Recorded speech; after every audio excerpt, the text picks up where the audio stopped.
لیکن سرکار رسالت مآب نے اس دنیا میں آنے کے بعد جو اخوت و محبت کا پیغام دیا ہے، جو آج بھی قرآن مجید کے سینے میں محفوظ ہے، وہ پیغام صرف یا ایھا المسلمون کہہ کر نہیں تھا، یا ایھا الذین آمنوا کہہ کر نہیں تھا، یا ایھا المتقین کہہ کر نہیں تھا، بلکہ کہیں یہ پیغام یا بنی آدم کہہ کر ہے، کہیں یا ایھا الناس کہہ کر ہے،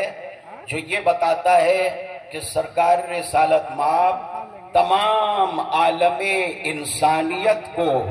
طریق زندگی اور آداب بندگی سکھانے کے لیے آئے۔ اور اس کے بعد سرکار رسالت مآب نے جو اس انتشار اور اس دشمنی کے سلسلے کو ختم کیا، اس کے لیے آپ نے تلوار نہیں اٹھائی، تیر نہیں اٹھائے، کمانیں نہیں تیار کرائیں، بلکہ مختصر الفاظ میں اگر یہ کہوں تو یہ کہوں گا، تیروں سے نہ خنجر سے، تیروں سے نہ ترکش سے، تلوار نہ خنجر سے، اسلام تو پھیلا ہے اخلاق پیغمبر سے۔ لبیک یا رسول اللہ، لبیک یا رسول اللہ، لبیک یا رسول اللہ، لبیک یا رسول اللہ۔ ہم مبارکباد دیتے ہیں اور دعا گو ہیں مظفرپور کے شریف، غیور اور بیدار مسلمانوں کے لیے کہ انہوں نے جب بھی ہندوستان میں انتشار پھیلانے کی کوشش کی ہے، تمام مسالک کے ہی نہیں بلکہ مظفرپور کے تمام مذاہب کے افراد، چاہے وہ ہندو ہو، چاہے مسلم ہو، چاہے سکھ ہو، چاہے عیسائی ہو، ایک منچ پر آ کر کے کھڑے ہوئے اور انہوں نے صدائے احتجاج بلند کیا ہے۔ اور اس کے بعد یہ سارے ہندوستان میں ہی نہیں بلکہ پوری دنیا میں پیغام پہنچایا ہے کہ جب تک کہ ہندوستان میں شریف، غیور اور محبت والے زندہ ہیں، ہندوستان کے شیرازے کو بکھرنے نہیں دیں گے اور اخوت و محبت کو تار نہیں ہونے دیں گے۔ آج جو گستاخی کی گئی ہے، سرکار کی شان میں جو نازیبا الفاظ یتی نرسنگھانند، جن کو نہ جانے کیسی سنگھ نکل آئی ہے کہ جو ہر وقت یہ اپنی سنگھ دکھاتے رہتے ہیں، جلد ہندوستان کا قانون تمہاری ایک نہیں دو نہیں، اگر 100 سنگھیں بھی تمہاری نکل آئی ہے تو ساری سنگھوں کو قانون توڑے گا۔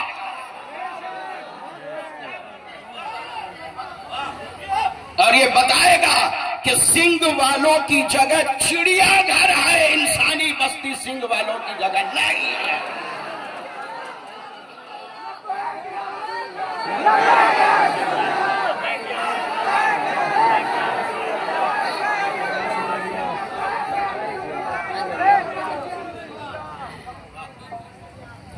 اور میں ایک بات کہنا چاہتا ہوں، بہت احترام کے ساتھ، ایمان کے ساتھ، اپنے ان ہزاروں بھائیوں جس میں ہندو، مسلم، سکھ، عیسائی سب ہیں، ان کے دکھے ہوئے دلوں کی آواز میں اپنے پردھان منتری تک پہنچانا چاہتا ہوں،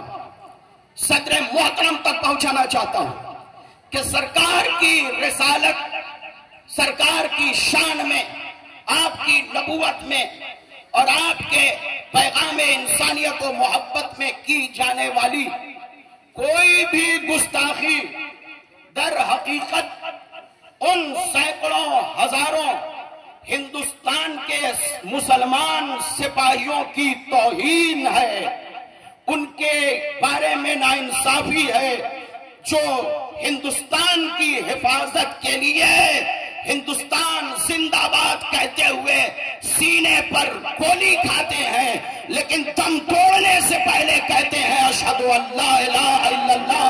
واشہد ان محمد رسول اللہ، اور وہ کلمہ پڑھ کے خدا کی بارگاہ میں گواہی دیتے ہیں، یا اللہ ہم نے سینے پر گولی کھائی ہے مگر کلمہ پڑھ کے یہ بتا رہے ہیں کہ وطن سے غداری تجھ سے بھی غداری ہے، آزاری ہے. یہ ان سپاہیوں کی دل آزاری ہے. اور جہاں تک یہ بات کہ ہندوستان کتنا احترام کرتا ہے تمام مذاہب کا، یہاں کے ملک کے قانون میں ہے کہ آپ کسی دوسرے مذاہب کسی مسلک کی توہین نہیں کر سکتے. اور اسلام نے تو سورہ انعام کی آیت نمبر 108 میں قانون بنا دیا ہے. قرآن نے کیا کہا ہے؟ وَلَا تَسُبُّوا الَّذِينَ يَدْعُونَ مِن دُونِ اللَّهِ. دیکھو ہرگز جو خدا کے علاوہ کسی اور کی پرستش کرتے ہیں تم ان کے بارے میں کوئی بھی نازیبا کلمات اپنی زبان سے صادر نہیں کر سکتے. کیوں نہیں کر سکتے؟ فَيَسُبُّ اللَّهَ عُدْوًا بِغَيْرِ عِلْمٍ. اگر تم انہیں برا بھلا کہو گے تو وہ بھی اپنی عداوت اور دشمنی اور اپنی بے علمی کی وجہ سے خدا کے بارے میں نازیبا الفاظ کہیں گے. اس کے بعد جو اللہ نے نتیجہ دیا ہے توجہ کریں کہ اگر ہم آپ کو برا کہیں، آپ ہمیں برا کہیں، ہم دوسرے مذہب والوں کو برا کہیں، دوسرا مذہب والا ہم کو برا کہے تو نتیجہ کیا ہوگا؟ اللہ یہ کہہ رہا ہے كَذَلِكَ زَيَّنَّا لِكُلِّ أُمَّةٍ عَمَلَهُمْ. ہم تمہیں ایک دوسرے کا احترام سکھا کر تمہاری زندگی کو زینت بخشنا چاہتے ہیں. مطلب یہ کہ ہر مذہب والا، ہر مسلک والا اگر ایک دوسرے کا احترام کرے گا، ایک دوسرے کے مقدسات کی توہین نہیں کرے گا،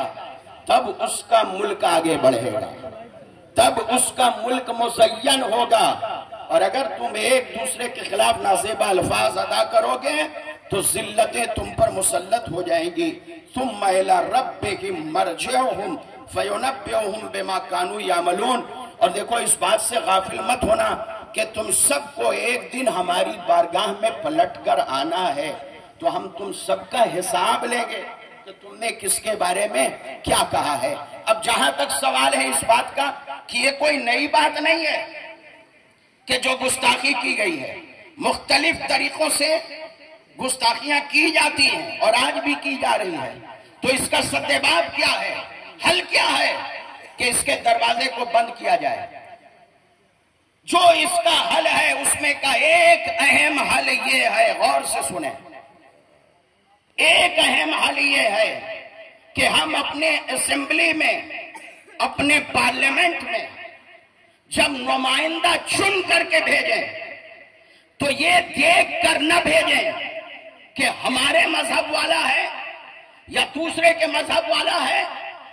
ہمارے رنگ والا ہے، علاقے والا ہے یا دوسرے علاقے والا ہے. جو بھی نمائندہ چنے وہ یہ دیکھ کر کے چنے کہ ایسا نمائندہ جائے جو ہر مذہب، ہر ملت میں محبت پیدا کرے. ایسے لوگ پارلیمنٹ میں نہ جائیں جو مذہب کے نام پر،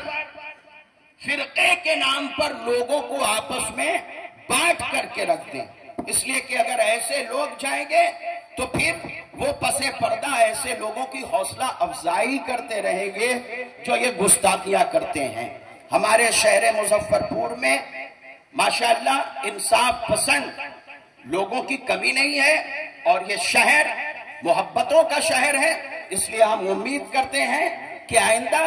جب بھی آپ کو نمائندہ چنیں گے، خواہ وہ محلے کے لیے ہو، اسمبلی کے لیے ہو، شہر کے لیے ہو یا پارلیمنٹ کے لیے ہو،